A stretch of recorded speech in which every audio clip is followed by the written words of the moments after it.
Anh ơi, chuyện hai đứa mình không biết sẽ đi về đâu anh ha. Chứ hai tụi mình cứ yêu đương mà lén lút như này, cứ như ăn trộm á, em thấy buồn lắm. Anh hiểu mà, nhưng mà biết sao giờ? Nếu mà em không có hôn ước từ trước thì bây giờ mình cũng đường đường chính chính với nhau rồi. À, hay tuần này anh qua nhà em nhỉ? Rồi hai đứa mình nói chuyện về ba má em. Em thấy với mẹ có được không? Nhưng mà ba mẹ em khó lắm á, họ không chấp nhận đâu. Bây giờ anh mà qua nhà em á hả, không biết phản ứng của họ như nào luôn á. Chắc không sao đâu mà. Vậy em tin anh, em mong là mọi chuyện sẽ không sao. Có anh ở đây rồi. Dù bất cứ chuyện gì xảy ra, anh sẽ không bao giờ lại sai em đâu.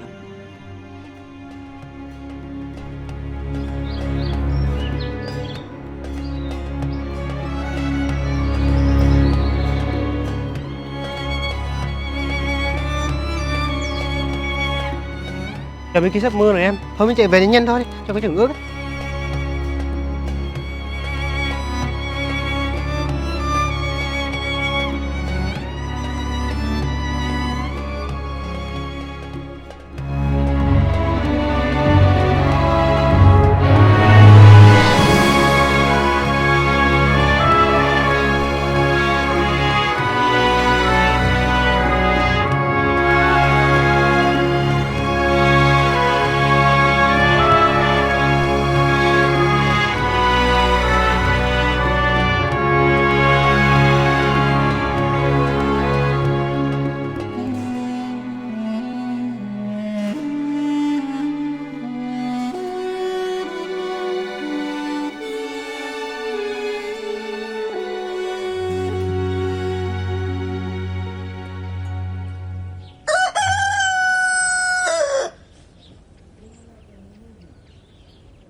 À con này, dù gì thì con cũng lớn rồi, hay là mẹ bắt chồng cho con nha.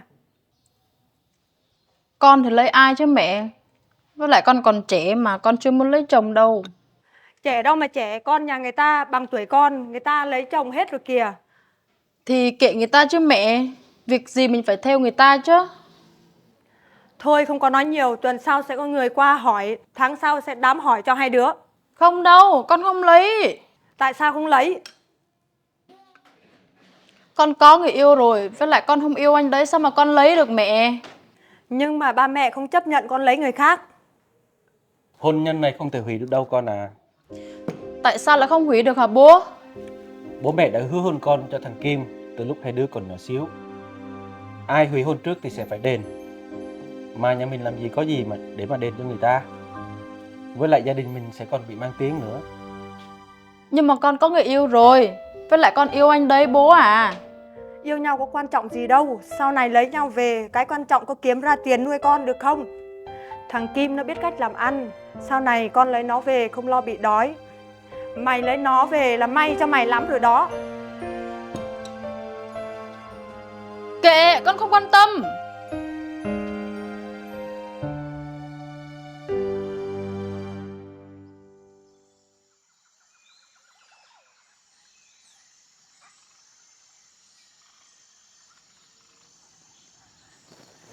Anh Tài nè, Ừ. ba mẹ em bắt em phải lấy anh Kim á. Mà hai tụi em đã có hôn ước từ trước rồi. Ừ. Bây giờ em không biết phải làm sao luôn. Tại vì ba mẹ em ép em lấy anh đó. Anh không biết phải làm sao đâu. À, hay là anh qua nhà em nói hết cho họ hiểu. Rằng hai đứa mình yêu nhau như thế nào nhỉ? Không được đâu. Tại vì ba mẹ em sẽ không chấp nhận hai đứa mình đâu. Sao em biết là không được? Tại vì em hiểu rõ tính cách của ba mẹ em như thế nào mà. Anh biết anh thua Kim rất là nhiều thứ. Thì hiện tại bây giờ thì anh chưa có gì. Nhưng mà anh chỉ có tình cảm này dành cho em thôi. Thì em hiểu mà. Thế nên là em mới cần một người biết yêu thương em. Và một người mạnh mẽ. Và cũng là bờ vai vững chắc cho em nữa. Chứ những thứ vật chất kia thì em đâu có cần nữa đâu. Anh hiểu rồi nè. Anh sẽ cố gắng vì tương lai của hai chúng mình.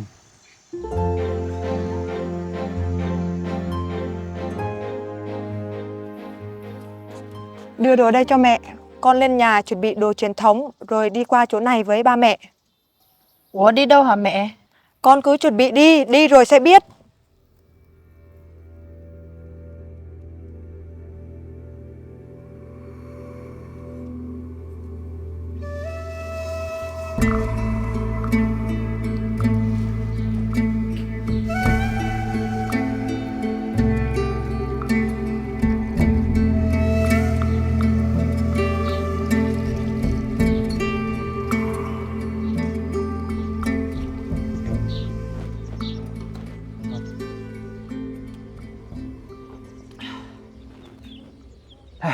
Thôi, bên cái xem ngày nào phù hợp thì đính hôn cho hai đứa luôn đi. Tôi nghĩ là nên đính hôn sớm sớm cho hai đứa, để lâu không tốt. Đúng rồi đó, lấy sớm để còn có cháu bồng chứ. Tôi cũng thấy vậy đó, mình chốt ngày đi. Được đó. Vậy thì ngày 1 tháng sau mình đính hôn luôn nhé. Không.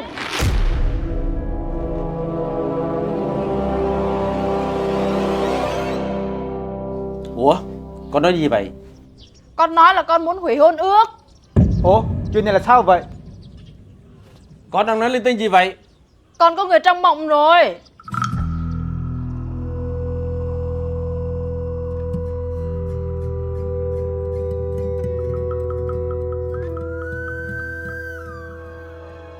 Sao con lại làm như vậy?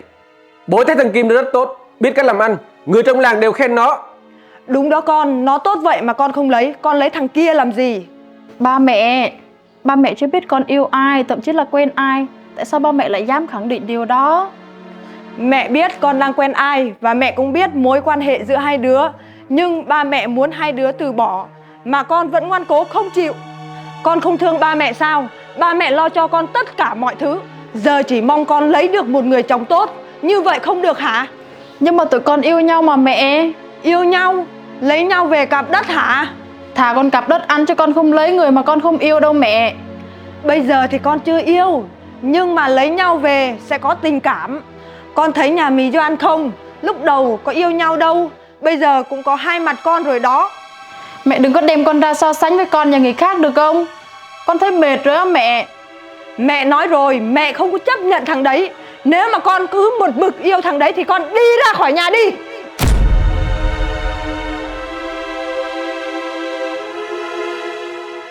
Ba mẹ chỉ biết nghĩ cho bản thân mình thôi.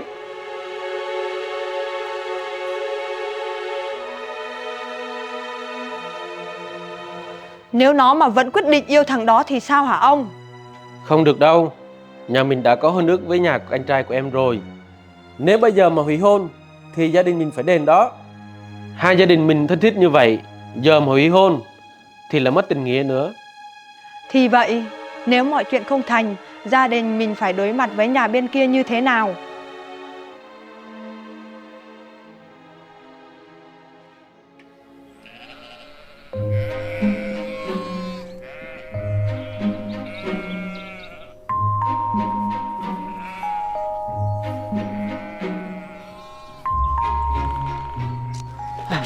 Ê, mày với làm sao rồi? Ủa mày nói gì tao không hiểu răm nào. Trời ơi, còn che giấu nữa, tao biết hết rồi. Thôi mày tào lao. Mày có hồn nó chưa? Có vị gì không? Sao tao Kể biết? cho tao nghe đi. Sao tao biết mày? Ê, mày sợ nha. Hôm trước tao thấy cái son dính vào cái mỏ của mày nha.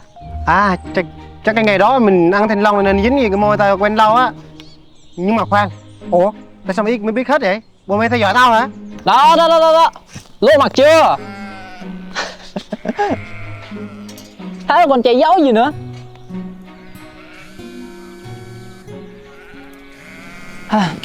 Thôi, tao có việc. Tao đi về trước đây. Rồi. Có gì mình cắp sau nha. Rồi, về trước đi. Trước là mình cũng tính về mà.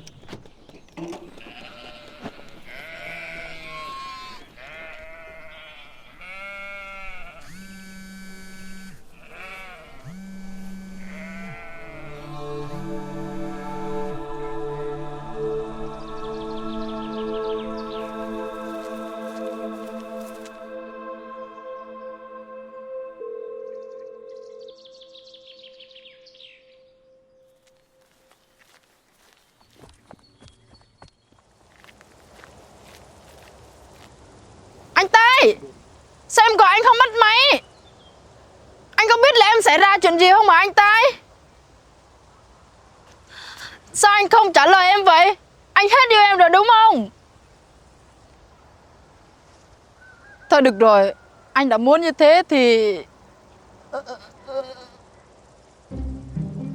Là đen nè. Đau cổ quá. Ủa? Sao hồi nãy không nói? Làm người ta cứ tưởng... Đau cổ quá nữa không quay được. Đúng là đàn ông mấy người.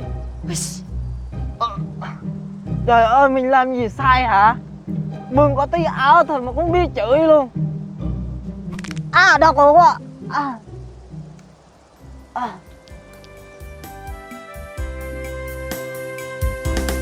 Tâm cô hơi câu tu mừng lâu câu yêu mừng buồn chân tổ cơ y yap ta bơ cả yap ta mà từ ngàn yap ta ắt tổ họ cơ hiếm đời ý một hiệp răng tua ý một tên nhà răng lồng câu ý lui rai câu ý lại ràng hiếm mọ câu ngã ở tâm câu hơi.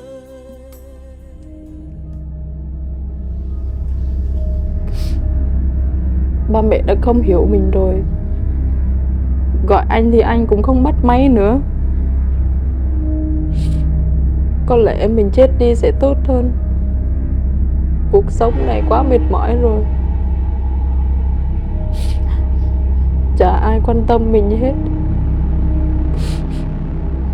Mọi thứ đến đây thôi. Đã đến lúc kết thúc rồi.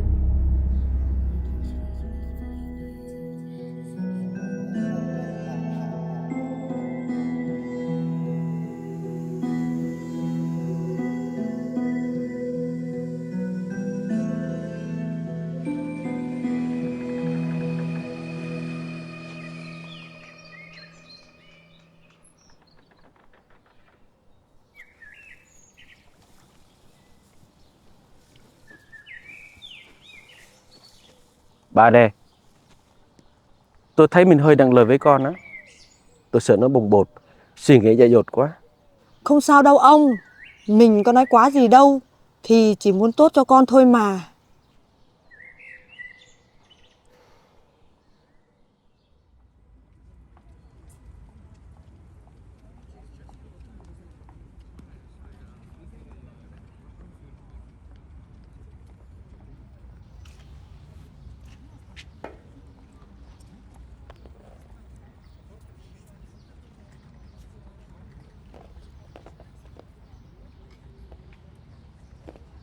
Ram ơi! Ram! Ram ơi! Ram! Ủa, Ram đâu nhỉ?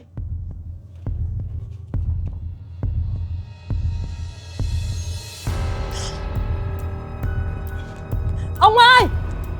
Ông ơi! Ông! Ông! Có chuyện gì vậy? Ông đọc mà xem.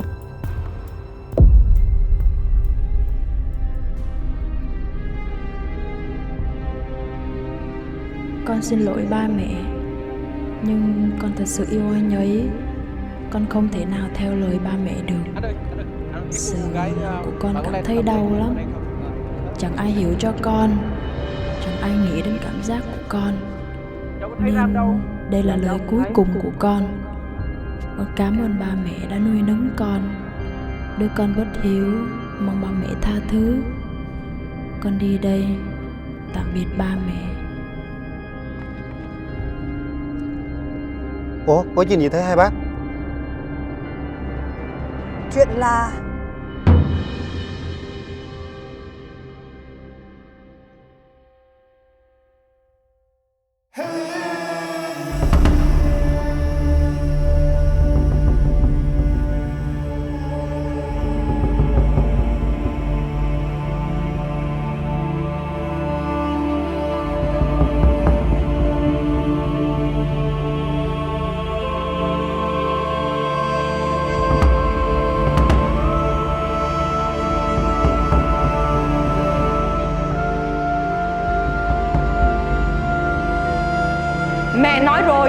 không có chấp nhận thằng đấy. Nếu mà con cứ một mực yêu thằng đấy thì con đi ra khỏi nhà đi. Bố thấy thằng Kim rất tốt, biết cách làm ăn, người trong Nếu làng mà đều con khen nó. cứ một mực yêu thằng đấy thì con đi ra khỏi nhà đi. Tại sao? Tại sao vậy? Tại sao ông trời lại bất công với tôi như thế? Tại sao? Ồn ào quá. Ủa, chú là ai vậy? Cháu không cần biết. Cháu làm gì mà hết om sòm vậy? Không phải việc của chú đi ra chỗ khác đi. Có chuyện gì xảy ra với cháu vậy? Kể cho chú nghe xem nào. Cháu thấy cuộc đời này bất công quá nên Cháu muốn nhảy xuống chứ gì? dạ. Ba mẹ nuôi cháu khôn lớn, ăn học. Bây giờ cháu định từ sau. Thật là tốn công, tốn của mà. Con biết như vậy nhưng gì? ba mẹ không hiểu, không quan tâm đến cảm xúc của cháu. Lúc nào họ cũng suy nghĩ đến cảm xúc của họ thôi. Đến lúc cháu nghĩ không biết cháu có phải là con của họ không nữa. Con cái đứa nào cũng nghĩ vậy. Lúc nào cũng nghĩ là ba mẹ không thương mình. Ba mẹ là người yêu thương con vô điều kiện. Những gì họ có, họ đều cho con. Bây giờ hãy nhìn xem họ nhận được cái gì. Hay là những câu ba mẹ không yêu con, hoặc là con không phải là con của ba mẹ. Ba mẹ luôn dành cho con những điều tốt nhất. Chỉ vì họ cấm con làm một điều gì đó mà con nghĩ là họ không thương con sao? Cháu nghĩ họ chỉ muốn tốt cho bản thân họ. Thế ba mẹ cháu cấm cháu làm điều gì? Ba mẹ cấm cháu lấy người cháu thương, bởi vì họ đã sắp đặt hôn ước cho con từ trước rồi, nên là con không được lấy người khác. Vậy chú thấy đây có phải là lợi ích dành cho cháu không? Cháu nghĩ ba mẹ cháu làm như thế là vì lợi ích của họ hả? Tại sao cháu lại nghĩ như vậy? Trong khi họ chỉ muốn những điều tốt nhất dành cho con mình. Điều đó không hề sai. Nhưng cháu không chấp nhận được cách làm của họ. Mình đang sống trong thời đại phát triển rồi, nhưng cái suy nghĩ của ba mẹ cháu rất là cổ hủ. Vậy cháu hãy chứng minh sự lựa chọn của cháu là đúng đi. Cháu suy nghĩ xem, cháu đến đây để làm chuyện dại dột, nghĩ có đáng không? Đẹp gái sáng sủa như thế này, chết đi là phí lắm. Người ra đi sao cổ bằng người ở lại được? Nhưng mà có chuyện gì xảy ra với chú sao?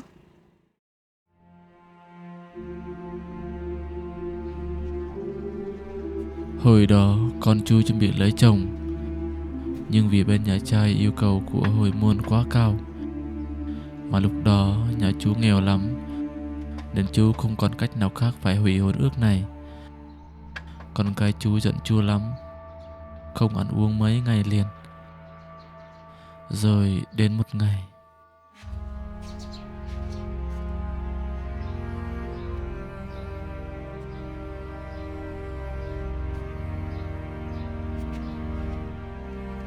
Con ơi con. Con ơi. Con ơi con.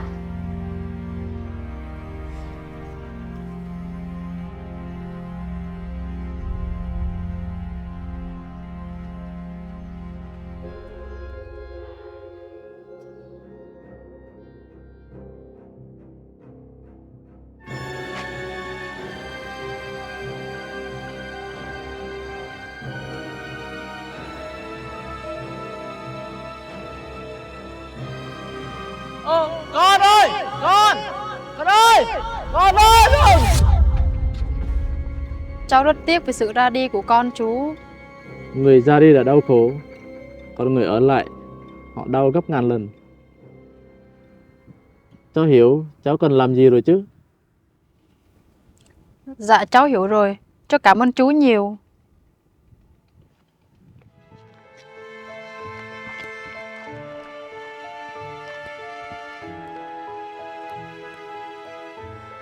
Râm ơi, ba mẹ sai rồi. Thôi bà, đừng khóc nữa. Hay mình về nhà thử xem con nó đã về chưa. Không thì mình báo dân làng đi cùng tìm kiếm.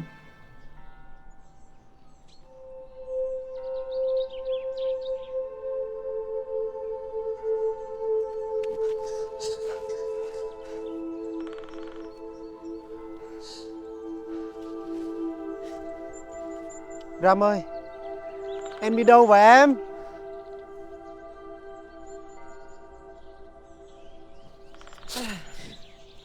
Thôi, bạn ơi, đừng có khóc nữa.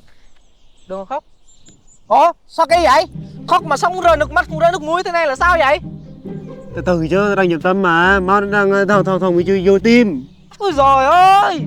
Thôi, đừng có khóc nữa. Thôi, về đi. Anh Tài.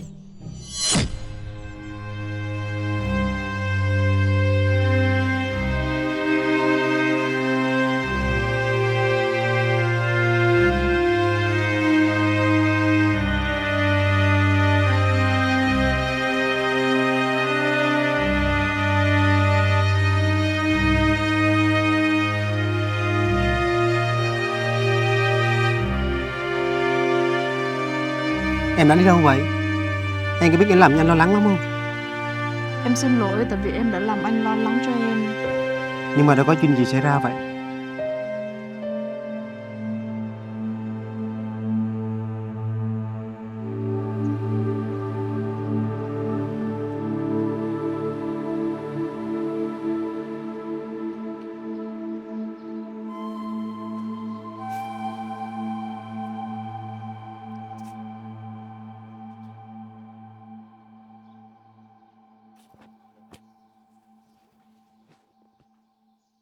Ba mẹ ơi.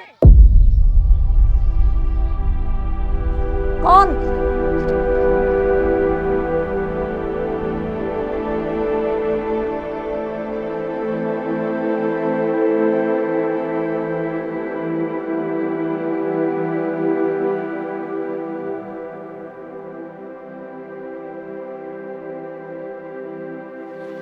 Con đi đâu từ sáng giờ thế? Có biết ba mẹ lo lắng cho con lắm không?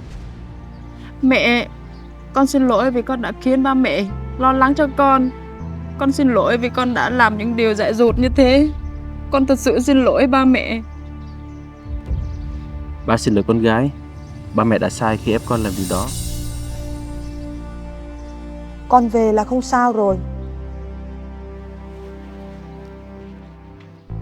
Cảm ơn cháu đã đưa con Grab về. Dạ không sao đâu bác. Tại vì cháu nên gia đình bác nên mới như vậy. Từ nay bác giao Ram cho cháu chăm sóc. Cháu hãy hứa với bác là cháu sẽ chăm sóc và yêu thương Ram thật tốt. Dạ thưa bác, cháu hứa. Bác hãy tin tưởng ở cháu.